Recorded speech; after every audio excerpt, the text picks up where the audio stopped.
Images up there through a live stream. Oh, okay, perfect. Video. Take us through what we're seeing. So it's live stream video. What you can see on that live stream video, Don, is you can see several tanks and armored vehicles cross the border,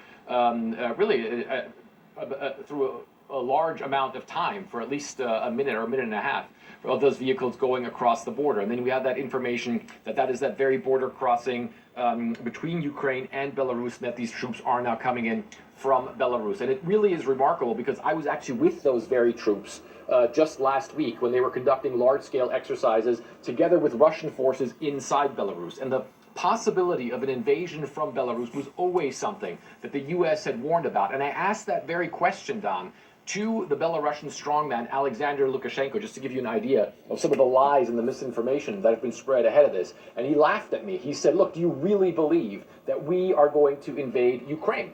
And obviously now, only about a week, a little more later, we're seeing that apparently is exactly what's going on.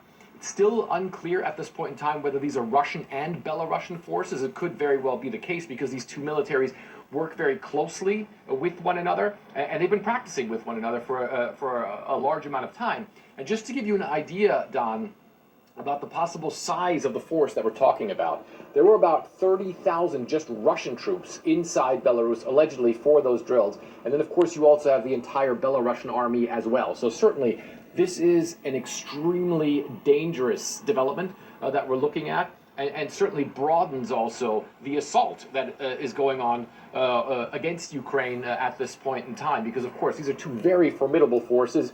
Belarus, of course, a very small country, but nevertheless with a very powerful military that now seem to be crossing the border, as we can see there on that